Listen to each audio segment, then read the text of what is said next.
Hi everyone, this week we are looking at childhood, second week of childhood, specifically looking at the position of children and see if it's actually improved over the years.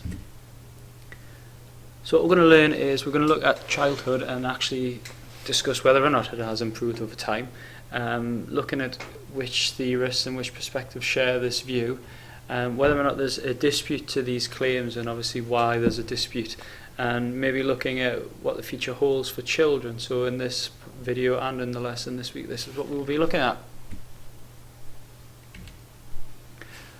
Okay, first of all we're going to look at this march of progress view that childhood is getting better and it's improving steadily, and it's better now than it's ever has been. Lloyd DeMore, I can never decide how to pronounce his name, believes that we're kind of just awaking from this nightmare now of how children have been dealt with in the past, and it's only now that we realise and understand what's happened, and because we've realised we're actually doing something about it now. Aries and Shorter believe that children are more valued now, they're protected, they're cared for today. So this links in to what we were discussing last week about the reasons for the changes in childhood, in terms of laws and acts, etc. So how is the childhood better now in this march of progress view? Well, as mentioned, we've got laws and acts. We've got better healthcare now, so there's a lower infant mortality rate, so more children are surviving past their second birthday. We've also got a lower birth rate because of this, and also because of better standards of living, so we can afford children now, but obviously they're still very expensive, so we have less of them. Around about £186,000 spent on each child before up to their 21st birthday, so it's quite an expense. And because of laws and acts, etc., they're not necessarily a commodity anymore, they're an expense. The standards of living also, we live in better houses, we have better access to better foods, medicines, etc., so that obviously does improve, and it helps with the mortality rate and better standards for the children. Education has improved, so we talked last week about the 1880 Compulsory Education Act, but also within schools we have better resources for children, so we have psychologists and we have counsellors and we have people to help out with children, so there's better resources within schools. And also the idea that we have now become a child-centred family, rather than the children being a commodity.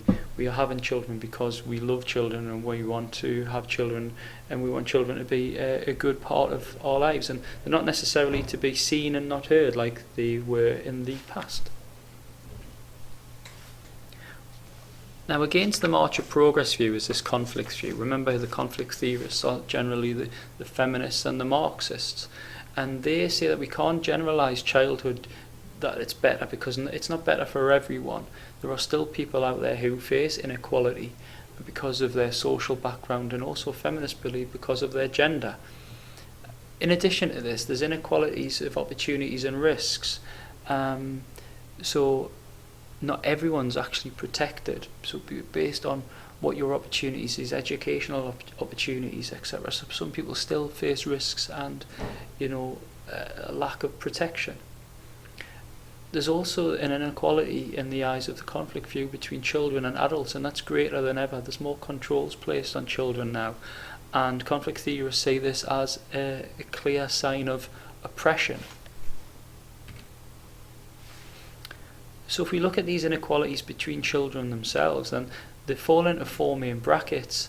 The first one, nationality. We looked last week at the child soldiers of the DRC and also the child slaves of the Ivory Coast. So there's this idea that where you're born has a major impact on what kind of childhood you're going to have and what kind of life you're going to have. So 90% of low birth rates, for instance, are in the third world, and obviously there's an increase in infant mortality rate because they don't have the opportunities, they don't have the healthcare system, they don't have the medicines, etc. So where you're born plays a major role.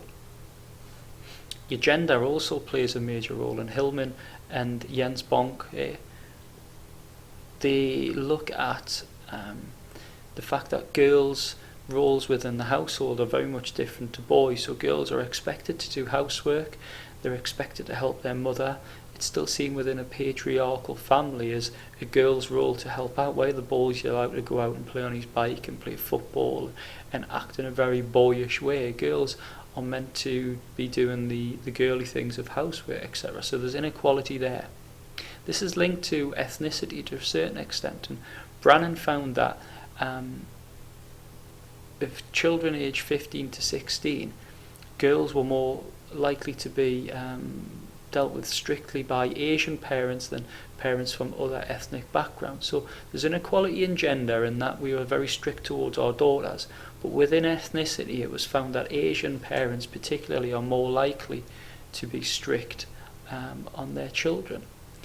The final thing is class, and Woodruff looked into children from lower income families and unskilled worker families, and children were 3 times more likely in families from unskilled workers to have ADHD and conduct disorders and be badly behaved. And Howard research a bit further later on was that death rates were a lot higher in lower income families. Children death rates children were also more likely to fall behind in school if you were from a lower class family. So there's class differences as well, which Marxists obviously are very interested in looking at. In addition to these inequalities between children and where you're born and who you are, there's also inequalities in the eyes of the conflict theorists between children and adults themselves. So all of these laws and acts that are being put in place, they may be for the care and protection of children, but conflict theorists see these as being oppressive and very much controlling. Now these controls can happen in a number of ways.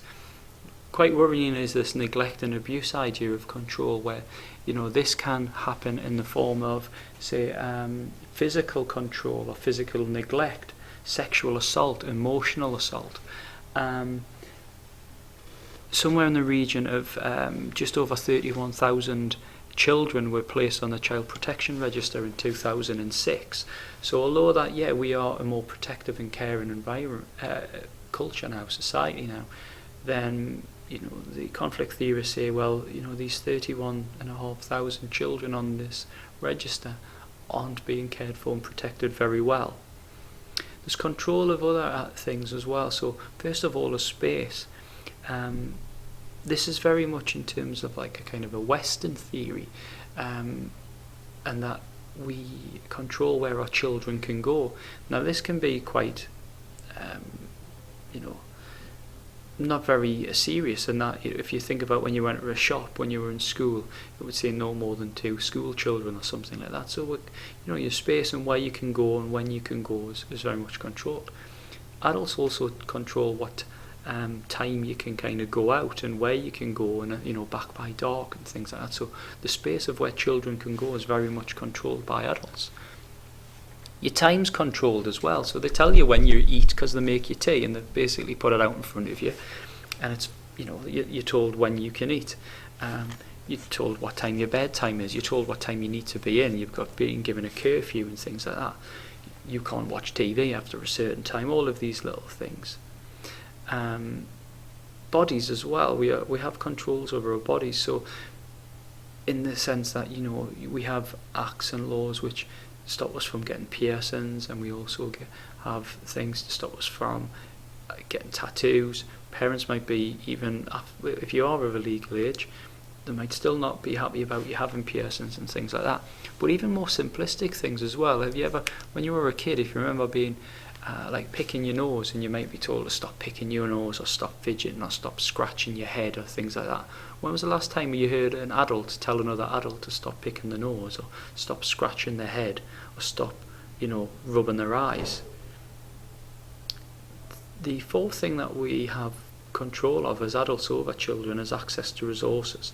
Now this comes through 2 different ways. That first of all, compulsory schooling, for instance, restricted children from working and gaining money, so they were very reliant on adults for resource. And also, think about adults' pocket money. It's very controlling. If you wanted to go to the cinema or etc., you would have to ask your parents for money because you weren't able to earn your own kind of money. Linked to all this is Diana Gitton's idea about this age patriarchy.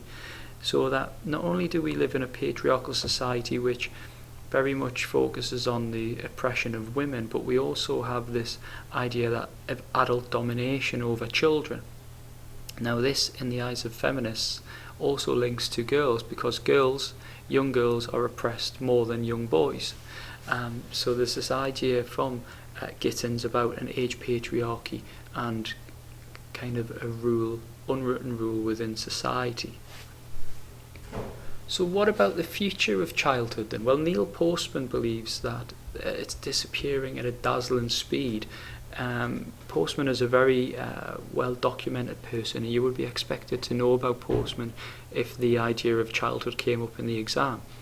Postman believes that the rise in television culture and the decline of the written media has a major impact. When the written media started emerging in the 19th century, not everyone could read, and especially children couldn't read, so adults were able to really control what children heard about and learned, and you could tell them about things at certain points.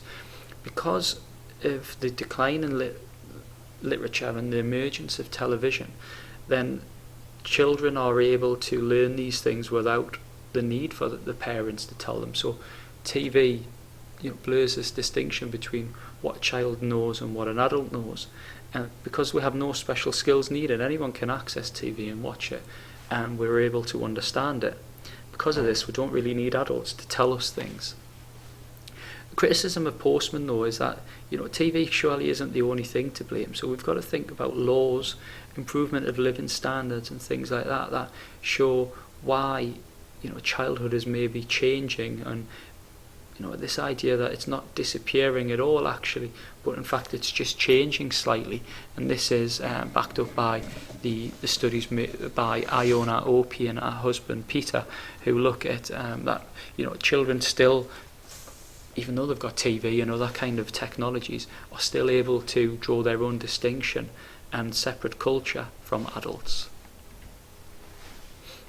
There's an idea as well that we have this globalisation of Western childhood, so it's not actually disappearing, as Postman says, but it's actually spreading, and it's becoming more widespread. If we think about things such as Save the Children and the United Nations, who intervene when there's wars and they protect children, that is us as a Western society saying these people are of an age or of a development where they are children and they need protection. If you think about third world countries, they probably don't have that distinction. So these children are going to work and they are being looked after. And it's us as Westerners who are, creating this idea that if you're a 10-year-old, you should be in school, you shouldn't be working on plantations or anything like that. But who's to say that is right? It's a Western idea. It's not necessarily the right idea. Final thing that we're going to look at is this reconstruction of childhood. We're going to look at a lot of this in more depth in class, but just want you to make you aware of this person called Sue Palmer, who talks about this toxic childhood. Over the last 25 years or so, Sue Palmer believes that childhood has changed because of technology and it's damaging childhood. Things such as fast food and access to Xboxes and TV, parents having to work longer hours because of financial needs, a growing emphasis on education as well through testing and things like that. Instead of letting children just develop, we say, well, at 11-year-olds you have to be this developed, and if you're not, then there's problems with that. So we're having to reconstruct the idea of what childhood is and what's right and what's wrong. As I say, we're going to look in this a lot more in detail in the class. Ensure that you bring your notes, ensure that you bring some ideas, and also you bring your news articles as requested, and I'll see you all next week. Bye bye.